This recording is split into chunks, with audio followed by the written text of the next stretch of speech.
বলতে এখানে সময় আর খাবার দেওয়া যাবে না।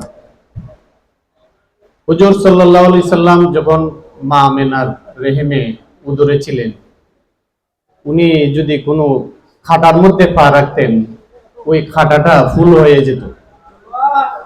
হুজুর সাল্লাল্লাহু আলাইহি সাল্লাম যখন মা আমেনার উদরে ছিলেন, উনি যদি পাথরের মধ্যে পা রাখতেন, এই পাথরটা তোলা হয়ে যেত। হুজুর সাল্লাল্লাহু আলাইহি সাল্লাম যখন মা আমেনার উদরে ছিলেন, উনি যদি রোদে যাইতেন, এই সূর্যের মুখের মধ্যে মেঘমালা ছায়া দিত। হুজুর সাল্লাল্লাহু আলাইহি সাল্লাম যখন দুনিয়াতে আসার যখন সময় আসলো, দিন এবং রাতের মধ্যে একটা কম্পিটিশন শুরু হয়ে গেল। দিন বলল হুজুর সাল্লাল্লাহু আলাইহি সাল্লাম যখন যেন দিনে আসেন, রাত বলল হুজুর সাল্লাল্লাহু আলাইহি সাল্লাম যেন রাতে আসেন।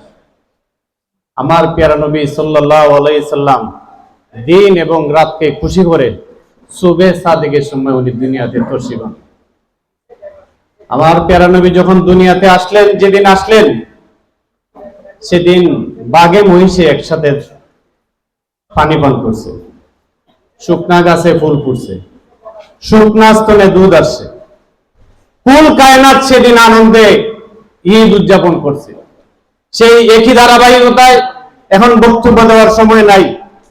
সেই একই ধারাবাহিকতায় সারা বিশ্ব আজকে পেয়ারা নবী সাল্লাল্লাহু আলাইহি সাল্লামের আগমনের জন্য সারা বিশ্ব আজকে শান শৌকতের সাথে ঈদ উদযাপন করছে। আমরা বরাবরই দেখে আসছি, এদেশের কিছু গুন্তা মৌলবী, এদেশের কিছু জ্ঞান পাপীরা এই মিলাদুন নবীরে বেদাত বলে সারা জীবন চিৎকার করে আসছে। তারা যতই ফতোয়া দেও,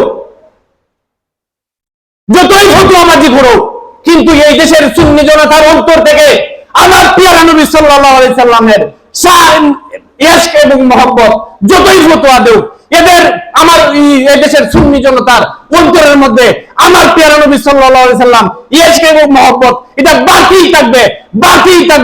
যত দিন যাবে এই দেশের সুন্নি জনতা ঈদে মিলাদুন নবী আরো শান শৌকতের সাথে এই দেশে পালন করবে ইনশাআল্লাহ।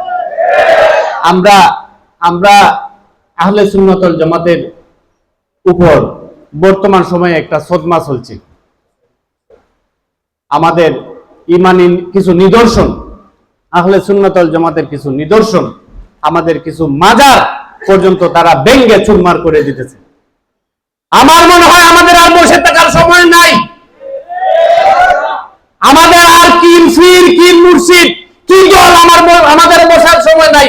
আমরা সবাই ঐক্যবদ্ধভাবে এই দেশের সুন্নি জামাতের এই নিদর্শন গুলাকে, আহলে সুন্নাত ওয়াল জামাতের দর্শন গুলারে যদি আমরা যদি একই প্ল্যাটফর্মে না দাঁড়াই, আমরা এই দর্শন, এই আমাদের ঈমান আমরা কিন্তু আর বাঁচাইতে পারবো না।